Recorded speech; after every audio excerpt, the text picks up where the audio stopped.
We are live. I'm Naijha Wright-Brown, host of Naijha Speaks and contributor of Unchained TV. Juneteenth. My guest today is a Baltimore farmer, and we're here to discuss the Juneteenth Prevention Convention. Welcome, Farmer Nell, everyone. Yay! What's going on? What's going on? See that picture? You're truly a farmer right there, right? I gotta take that off. I mean, I'm just loving that picture. That just says it all right there. But well, let's get you on the screen here, farmer now. There you Morning, go. How everybody. you Good morning. doing? How you Hey, doing? good. I want to know what's going on. Juneteenth Prevention Convention. Talk to Right. me. We're not preventing Juneteenth, right? No, not at all. And I'm glad that you mentioned that because I've been getting a lot of flack from the reading of it. When you read it and you're not familiar with what the prevention convention is, it reads as Juneteenth prevention, and then it's a convention. Nah, it's not that. It's a prevention convention. We started that earlier this year in February, and we had a workshop that led up to a convention. And my thought is we do a lot of post activities in community when it's in terms of repair, healing, addressing damage. And I was looking at what if we put these modalities in front of uh, community, meaning like introducing the community to them initially, and hence the prevention process comes in. And then having a prevention convention, a convention that has all preventative modalities and different ways to go about things within community. So that was successful that we had in February. So we decided to do another one, which launched yesterday with our Yeah. Day of Food Justice Forum with the with our partnership with University of Maryland Extension. Yes, I attended the what we have here was that the virtual community conversation Yes. yesterday. Yes, Yes. that's I attended that, and I kind of, my apologies, I jumped in late, but it was very informative, and they're going to send the slides. For people that don't know what Juneteenth is, what is it? Can you talk to us about what is Juneteenth? Absolutely. So Juneteenth historically was the time period when, let's say, um, those who were still under the influence that they were under slavery in the state of Texas realized that they had been free for 2 years.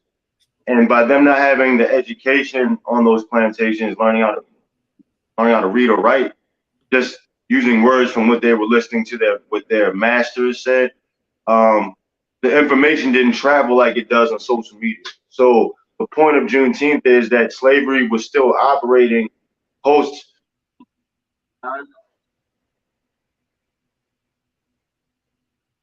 post 1865, and beyond that, early into the early 1930s, there was still some sharecropping situations that weren't too fair. So the whole point of that is the dissemination of information. June 18th or 19th, around that time, was the day that these plantations found out. So the Juneteenth, like not even knowing how to pronounce the full English words or realizing what the days or the numbers were collectively, is how the terminology came along, to my understanding. I'm open to other versions of that story. I'm not here to be an authority on that story. I'm just here to relay the information that was passed down to me verbally, as well as some key points that I've read historically.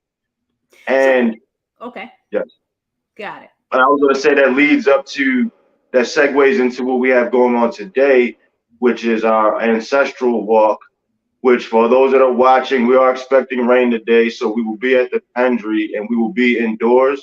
If the rain persist, then we won't do the walk to the former Broadway Market. We'll just stay in the Pendry and have a discussion there. And that's an all-white event today at the Pendry from 6:30 to 8:30. And the reason why it's there is for a lot of reasons. I want to shout out Brother Juan Webster, who runs Yes. the Pendry. We love And Juan.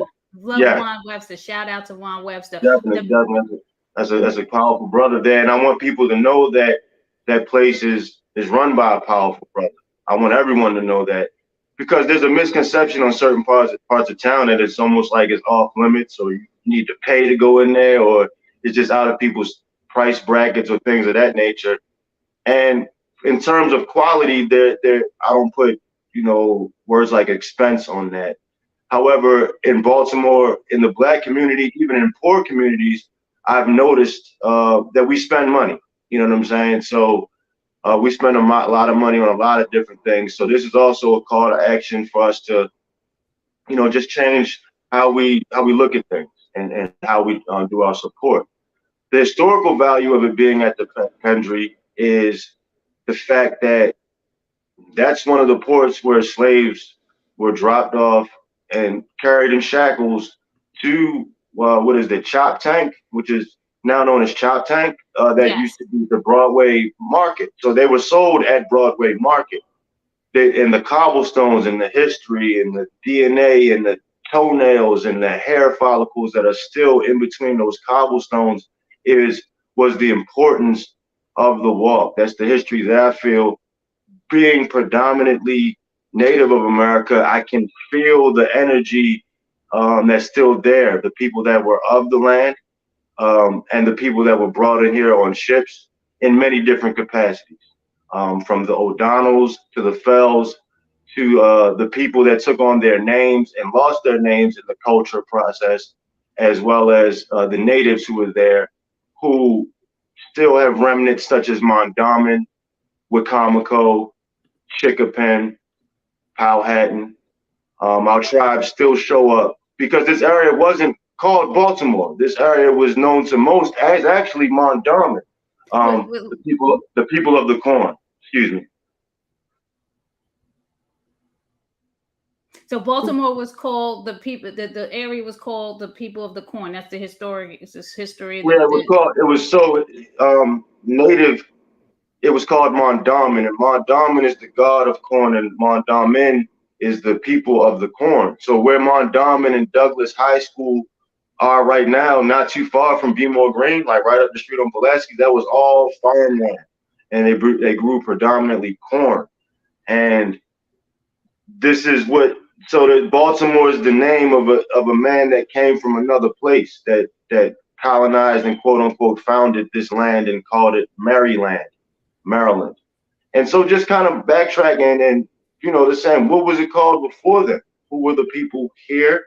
And just have a distinction. It just wasn't, all people of color weren't brought over here on slave ships and then we just intermingled with quote unquote white people and come up with what we look like today. No, that's not what it is. I mean, you can see my farmer's tan, literally, but this is a native tone. This is a native tone to the lands of what we call America, but these things existed. So these are the things that we wanted to touch on before we even get to Juneteenth. How did a story of freedom even begin? It had to be in bondage, and how was that story of bondage?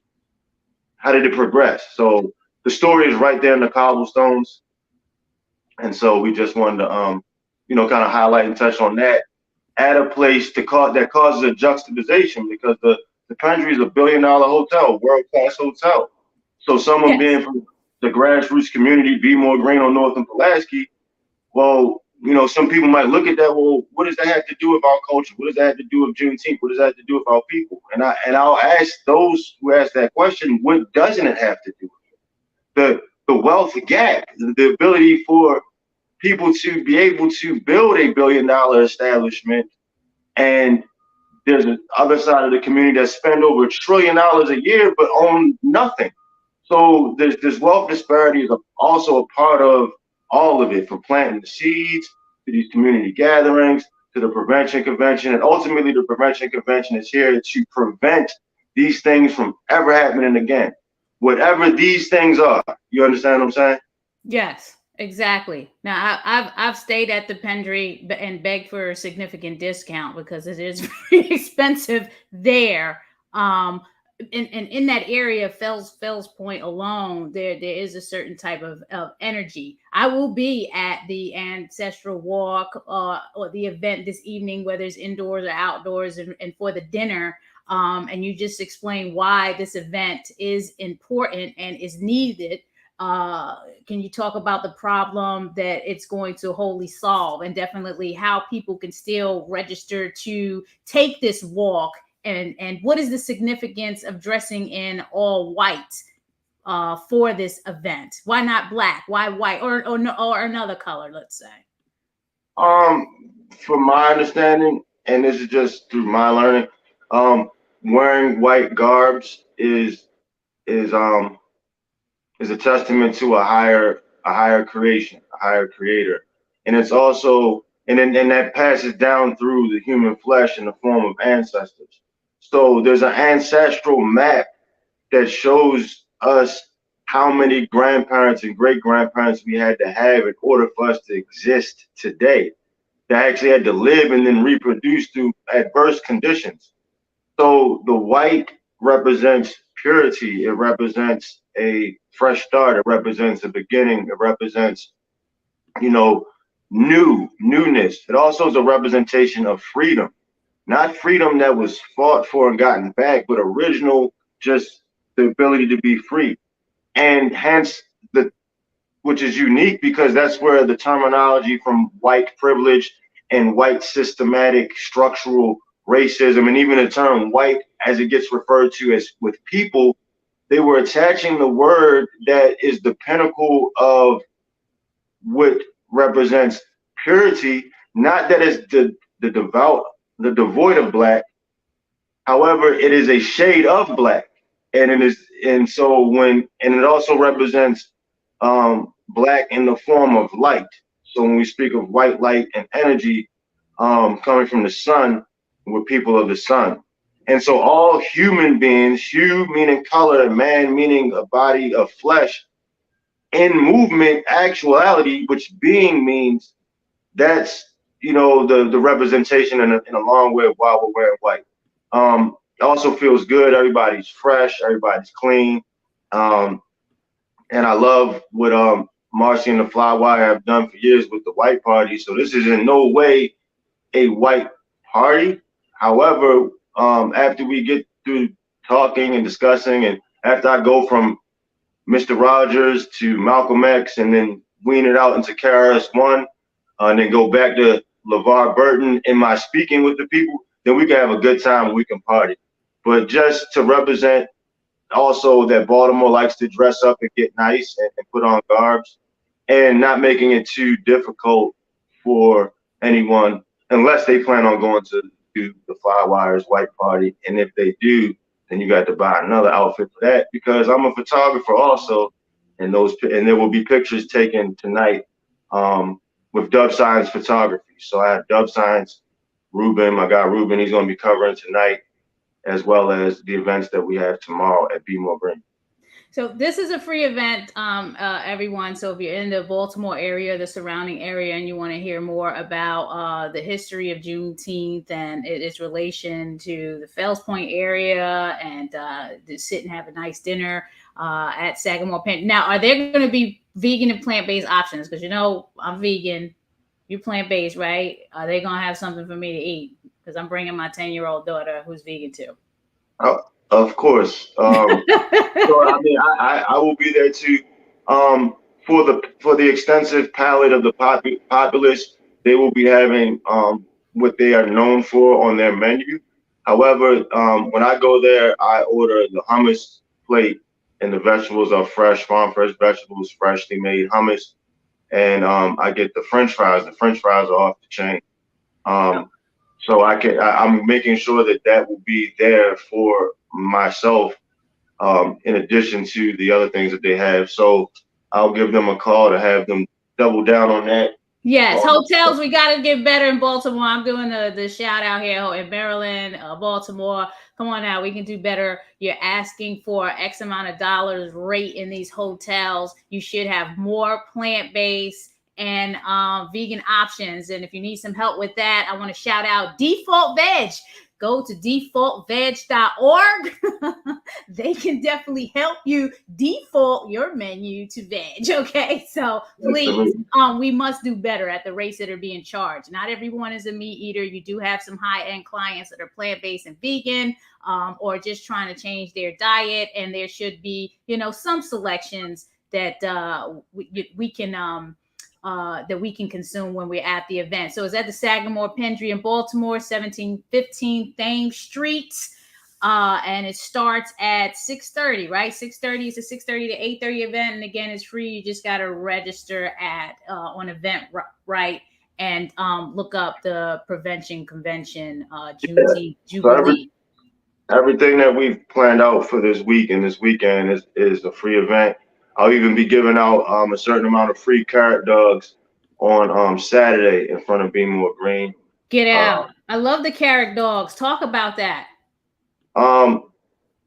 So tell me about what you do, Farmer Nell. Yes, let's talk about that. Let's talk about City Weeds and Be More Green. What's going on there? Okay, well, tomorrow we're going to be having a job fair on the second floor with our partnership organization, which is For My Kids. So at the For My Kids Resource Center, which sits on top of Be More Green, that's where we're going to have a job fair from 2 to 5 p.m. And we have Atlas Foods in there intentionally, and we have AmeriCorp in there. And what I mean by intentionally, I have them they're in there to hire people. They're not in there to pontificate or just hold space. They're in there to hire at least 20 people on both sides of those respective organizations. And can I go? Can Landon Kush get some employees, because we need some folks over here? Is this something that I can set up or do? Talk to someone. It's tomorrow from 2 to 5. Have someone come up there to represent the land of Kush to explain what opportunities they have. And we have more than enough people that need jobs because we operate as a resource center. And that's Be More Green is just the store health mission, part of a larger core of a resource center. So the store is like the last tier, because this which segues into what are the challenges. Well, let me pause that. In addition to the job fair that we're having tomorrow at 2 to 5, we're also having a symposium, which is going to continue the conversation from tonight into tomorrow, and that's going to be with Johns Hopkins University and Johns Hopkins Bloomberg School of Public Health, to be exact. And that will be going on inside of Be More Green, and you don't have to worry about the food at that because of the Be More Green mission. And we have a local, the local vegan staple, Land of Kush. They are sponsoring our food. So I think you're very familiar with them. So you shouldn't have a problem with the food, with the menu tomorrow. We appreciate your support, and we know the menu's gonna be good because they sent us a long list of things that they want. Absolutely. And the day is yours truly. So I'm very happy to be partnering with the Land of Kush on that as well. And also, what I wanted to make a footnote: at most restaurants that I go to, I either have or establish a relationship. Pardon. Well, Dominic is doing that. We're just going through some photos that he's taken during his initiatives and his work with City Weeds and his new shop here, Be More Green, that had its grand opening last year. And they had a big carrot dog event. And let me tell you something. His carrot dogs are to die for. I mean, I have never been a big fan of the carrot dogs, but they are just so tasteful and juicy, right there on the bun. They give away free produce at their store, Be More Green, on North Avenue. So they're doing a lot of major things in the community. So definitely have to, clap it up for them. They were winners of the Keep It Fresh Day Award last year because of the extensive work that they do in the community, the Baltimore community, with urban gardening and farming and pushing the plant-based agenda, all that great stuff.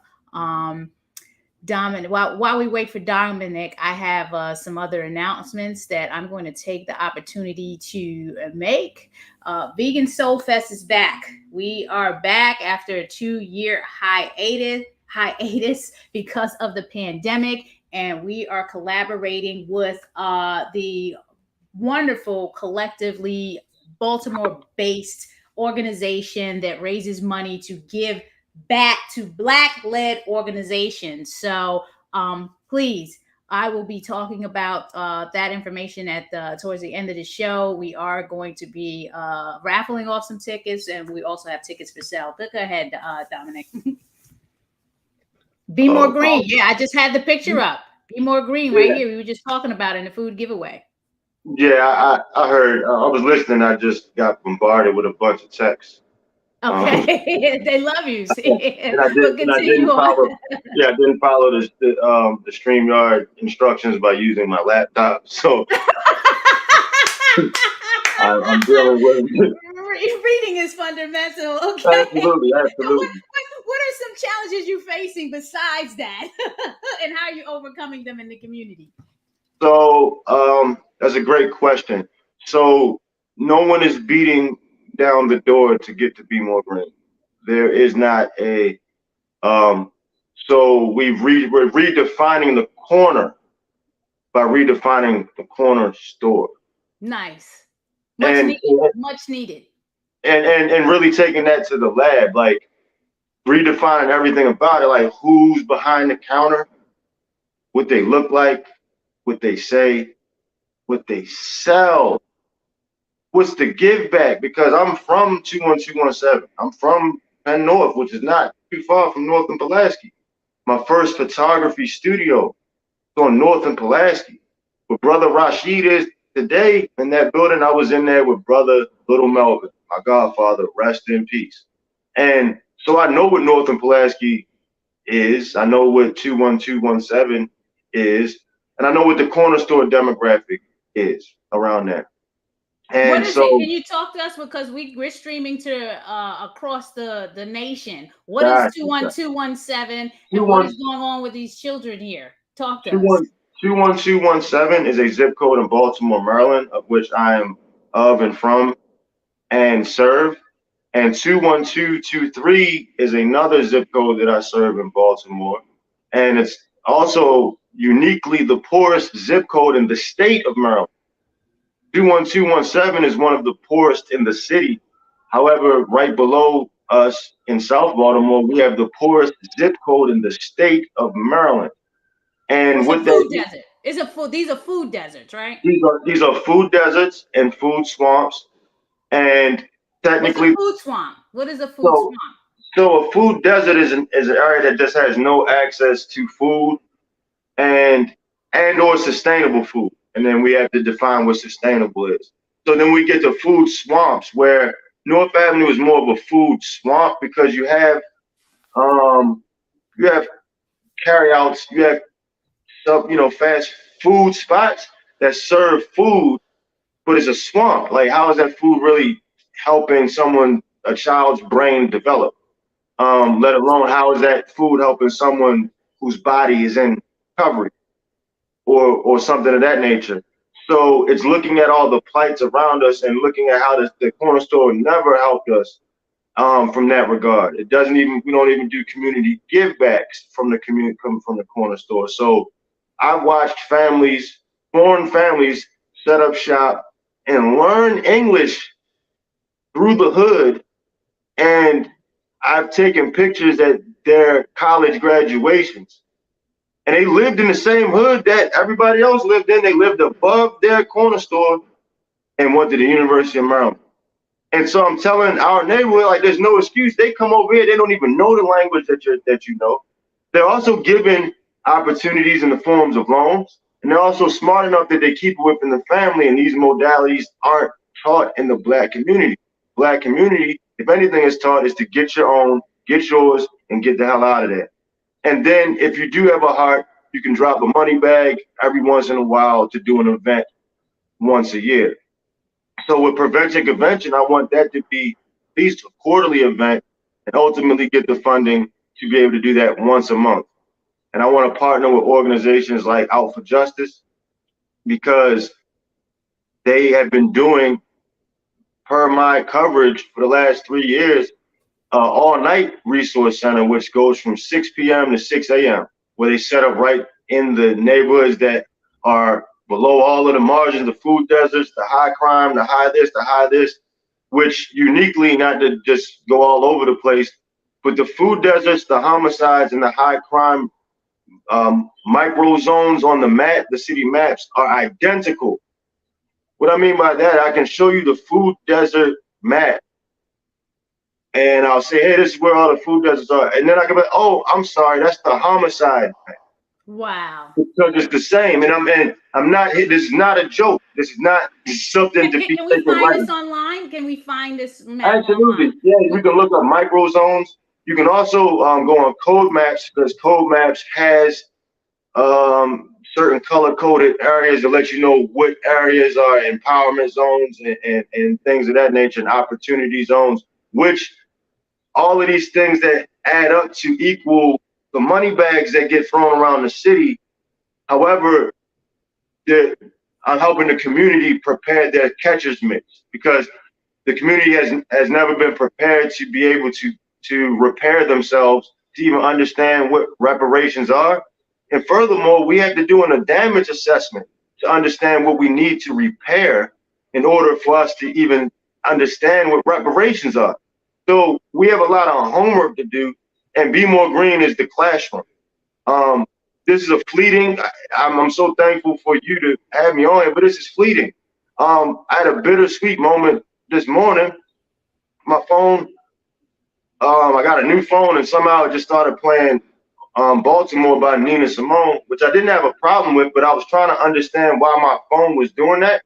And then I was scrolling down, the school that I taught at, Independence Local, has diminished. So that means it's closing down after this year. So I was there for 3 years teaching students how to grow indoors and outdoors, 14 raised beds, greenhouse. We're in Hamden. I mean, there was, we overcame a lot. And to be led by a Black woman principal, Ayanna McLean, shout out to her. She literally chose me to be in that position. I had no interest in working for anybody, let alone Baltimore City public school systems.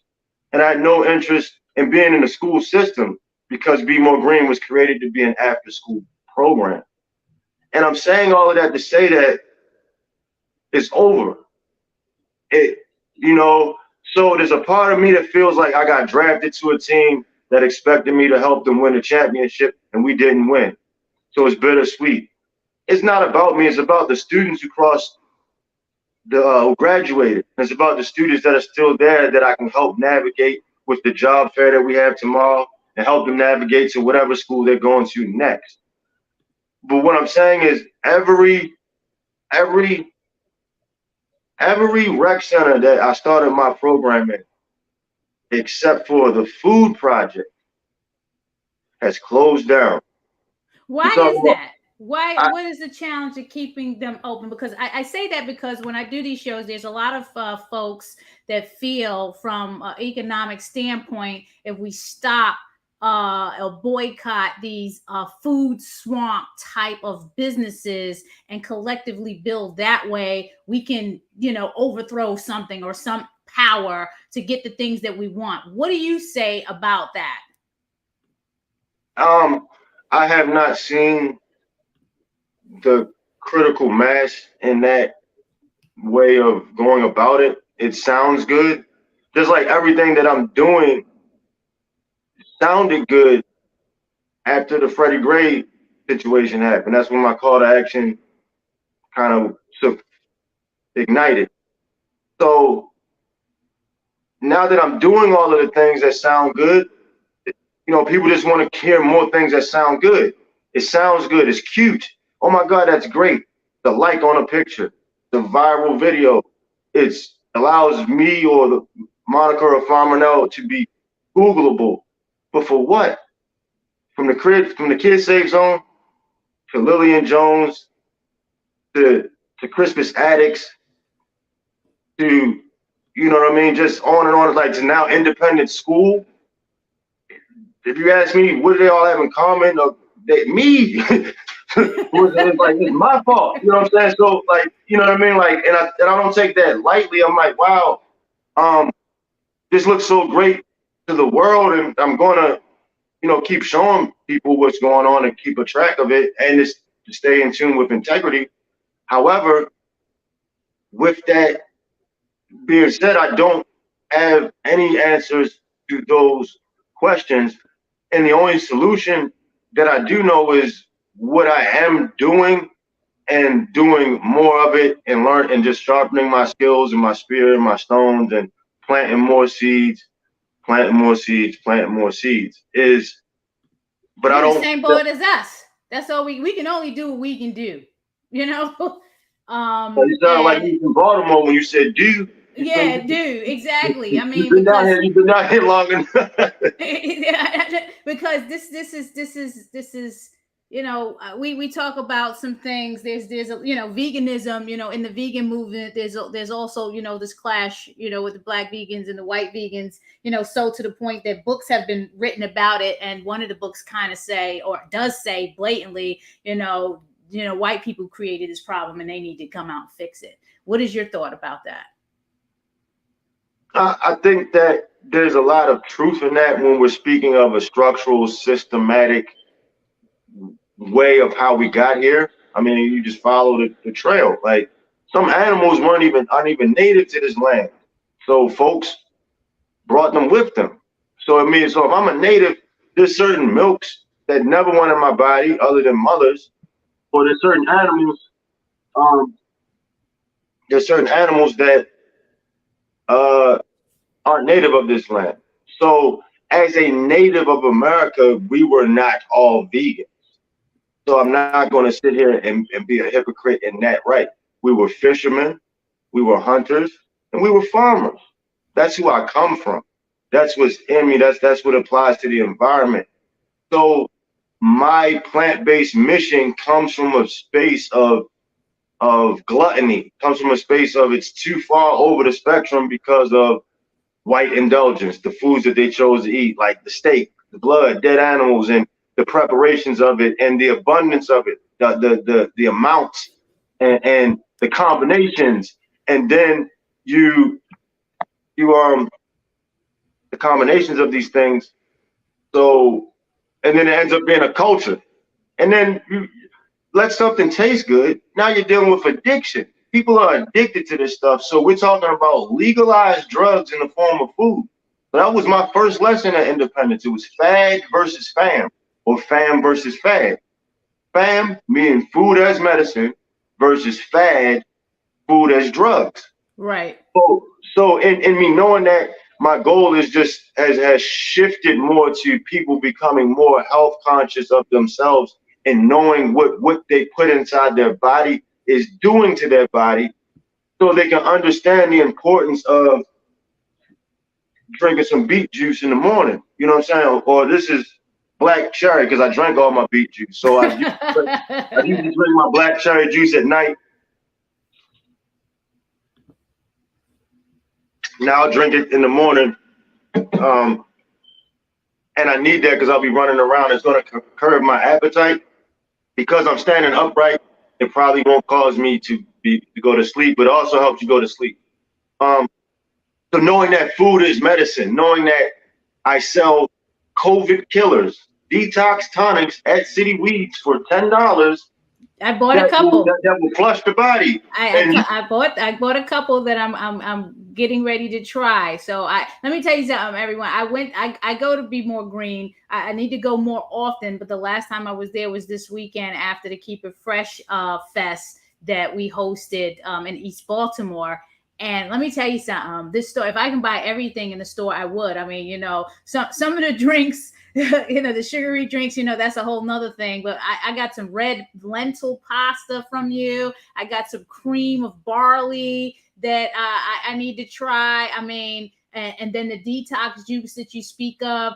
You're doing amazing things over at the Be More Green store. And I am so happy to be collaborating with you during the vegan restaurant month in August. So I'm looking forward to the ideas that we come up with for on the Meatless Mondays and all of that. So I'm definitely looking forward to that. What's in store for you next after the June prevention convention? I'm going to bring that up again just to show people in the area that you need to be registering for some of this stuff that's going to be taking place in Baltimore. So let me just share that again. You can go to Eventbrite, and the prevention convention is there.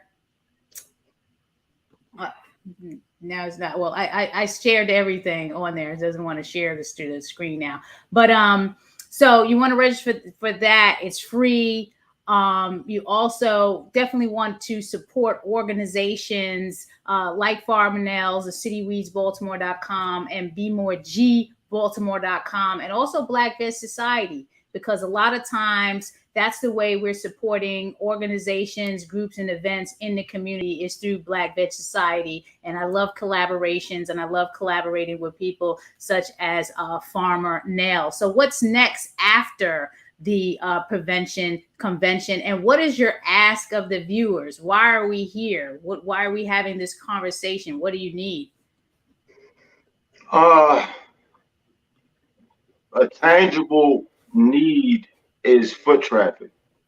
So I'm not one to complain. Hallelujah. Foot traffic, he said. Yeah. Foot traffic. To Be More Green specifically. Yes, we're on North Avenue. Yes, it's North and Pulaski. However, in me doing the due diligence and partnering up with others that have been doing the due diligence, North and Pulaski is clean. It's so clean that I don't have anybody hanging out in front of my store. No, you don't. That would, and I'm not against that. What I'm doing, I can't buy, you know what I'm saying, customers right now. So I have a core clientele base, and those are people that are concerned about their health or have certain health concerns, of which they address through some of the products that I sell and make. Now, in addition to that, I have so with that being said, we need people to pull up. We need people to pull up at any capacity, because it has me creating events and other things just for foot traffic. What I'm saying, the prevention convention is what it is. All these workshops are what they are, but doing them at Be More Green at the For My Kids Resource Center, if there's 30 people at an event, then that's a chance that 20 people might buy one item. That's 20 people that would not have shown up hadn't that event been there. So making it a beacon, making it a hub, making it an impact style of hub, no pun intended, but just on the other side, like on the other side of North Avenue, because Impact Hub has been very impactful for me, City Weeds, and everything that I've done. So that was not a slight of them by any means or any short of it. Doing the similar approach that Impact Hub has, but wanting to have the impact right there in the community, where you have the vacant lots behind it, where you have the litter, where you have the neighborhood that has 5 churches and 3 liquor stores in a 2-block radius. And Be More Green is the only grocery store on North Avenue, let alone Black owned, let alone in a Black owned building, let alone in Baltimore. So I'm right down Pulaski Street from Shoppers. So we can't say it's a food desert from the standpoint of, okay, we do have a grocery store in walking distance. But as far as the North Avenue corridor is concerned, nothing at all. So where's Be More Green located, Dominic? The address specifically?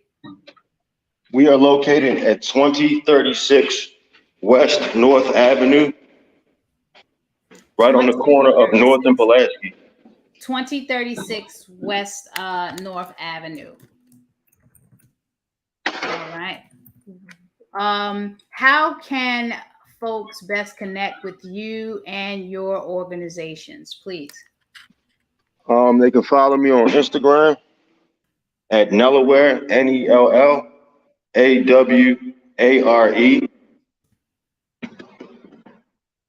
On Facebook, I have 3 pages. One is Farmer Nell. The other is Be More Green. The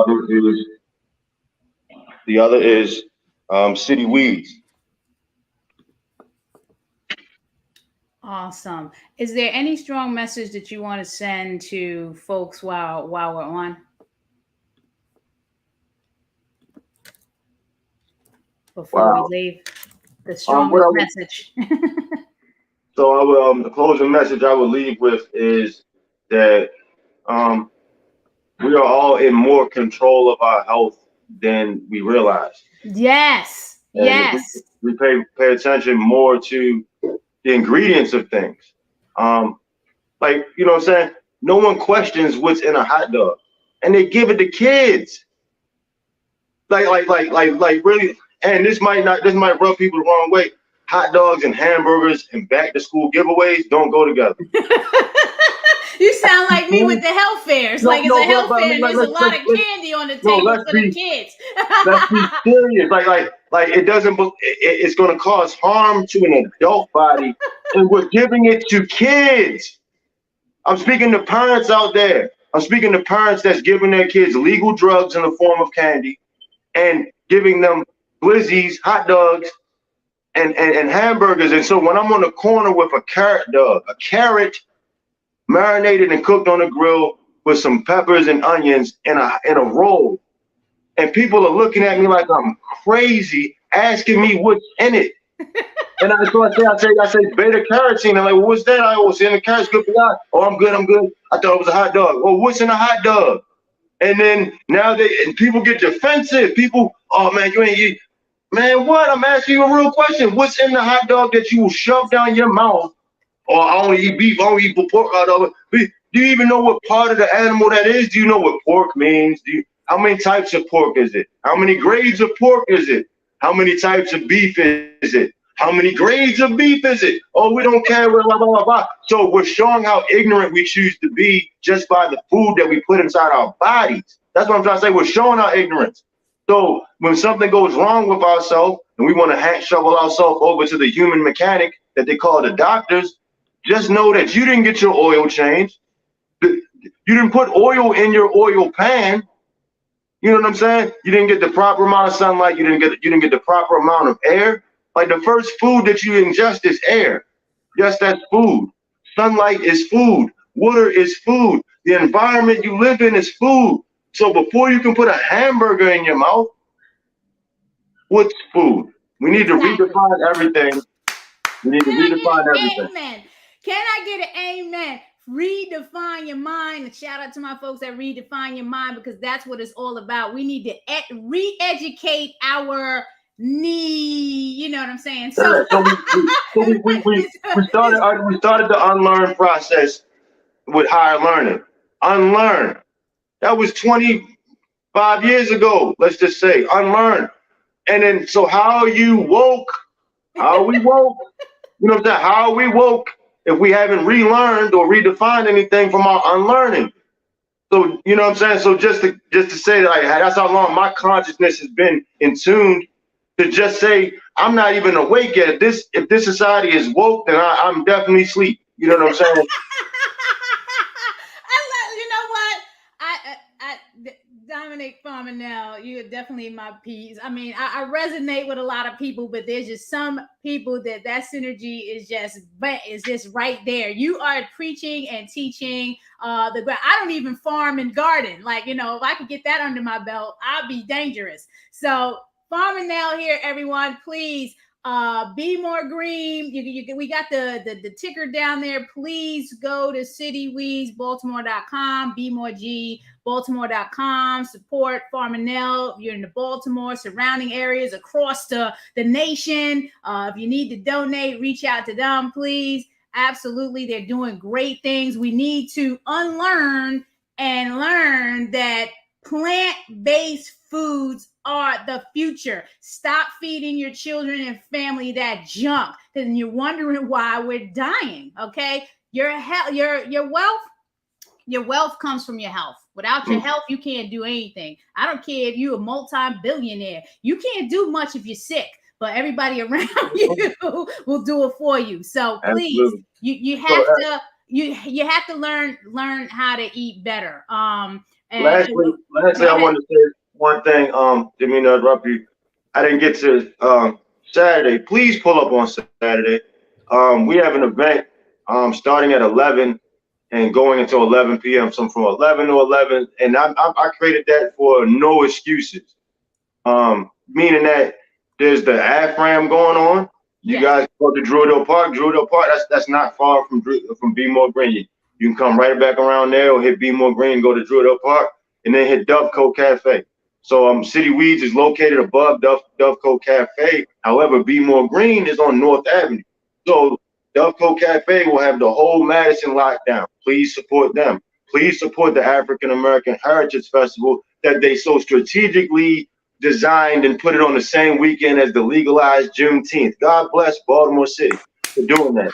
Exactly. And so, and there was some pun in that, because I would like, it makes sense logistically, but I would like Juneteenth to have had its own inception of birth, and then the AFRAM still be the AFRAM, and then let them be two separate things. Because for all that matter, they should have just put Juneteenth and the AFRAM in February, if that makes sense. So, and so back to Saturday. I would be remiss, Division Street Landscaping. Shout out to my guy, Alex Smith. Known that brother for my whole life. And he has a landscaping company, Division Street Landscaping Company. And they are going to finish up our raised beds and gardens behind the lot at Beemore Green. So they'll be out there from 9 a.m. to 1 p.m. And then that is also going to be a youth workshop that's a part of the prevention convention. It hasn't been highly advertised because we're doing core work. You know what I'm saying? We don't want people just coming up just, we want you to come by like, wow, like DC, you driving to DC and you don't even notice where you are because of the change that has occurred, and not the gentrification change. However, looking and feeling safe enough for any and everyone to ride their bike from Micah or Coppin on the bike lane on our illustrious North Avenue, that the bike lane is the same as the bus lane. God bless Baltimore City. You know what I'm saying? So, you know what I mean? So please pull up on Saturday, 11 to 11. It is the Juneteenth Jubilee. That's 11 to 7. And the Juneteenth Jamboree starts right after that, which is 7 to 11. We have bartender Betty coming up from DC.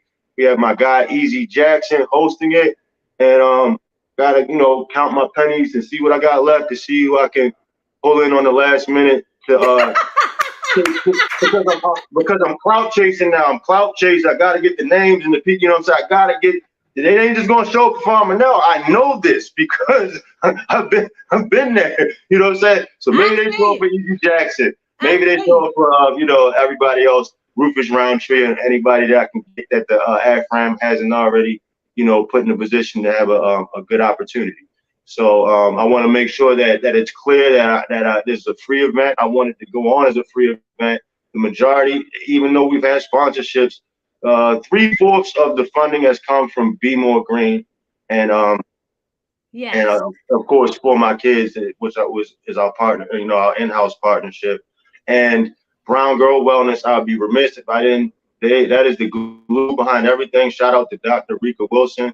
She holds everything down with Brown Girl Wellness, and that mission, as humble as it is, it's supported a lot of what goes on in Baltimore, and we just want to continue to do that work. Well, it's a pleasure, Dominic, always, and I enjoyed our conversation when I last stopped in, and I will be back again. I'm looking at the weekend and the schedule and hoping I can make it out, and definitely to get some carrot dogs. So thank you again. I'm just gonna close out with some shameless self promotion. Again, Vegan Soul Fest is back. and we are running our first Vegan Soul Fest ticket giveaway, sponsored by Black Veg Society, Mercy for Animals, Veg Fund, and A Well-Fed World. So I just posted a link in the comments. And if you see that link, please click on it and fill it out. And that will be your entry to be entered into the raffle to get a pair of free tickets. So the Vegan Soul Fest ticket giveaway, please go to the form. Yes, Vegan Soul Fest is not free this year because I'm doing the same thing that Dominic is doing. We're trying to get those folks in there so people can get out and we can create this whole new Vegan Soul Fest experience for you. So please purchase tickets, but also enter the giveaway because this is a fundraiser. This is a fundraising event for Black Veg Society, for Afro Vegan Society, and for collectively our new partner in the 3-day, it's a 3-day festival event this year. We Give Black Fest will open up the event on Friday. So we definitely need everyone's support in this. All of these organizations, Black Veg, Afro Vegan Society, and collectively has supported the community, has supported organization. It is time for you to show us your support. So please, we appreciate it. If you just want to donate independently, you can do that at blackvegsociety.org. If you want to buy somebody a ticket, do that. Please, we need your support this year because we're coming back out of a 2-year hiatus. We're trying to prepare for 2023 programming, and we just need your support. So please enter, buy tickets, do all of that. And with that said, you're tuning in again. Naijha Wright-Brown, Executive Director of Black Veg Society, co-owner of the Land of Kush Vegan Soul Bistro in Baltimore. If you like the content, please follow me at Naijha Speaks on Instagram, and shout out to Unchained TV and Jane Velez Mitchell. Please download the app so you can get some incredible Unchained TV content on Apple TV and Roku and all of those fabulous platforms that you need to see. Unchained TV. Download the app. So with all that said, whatever you do, this Afram weekend, this weekend, wherever you at, in whatever country, state, city, please be well and be safe. Sending many, many blessings. Have a good day, y'all. Bye-bye.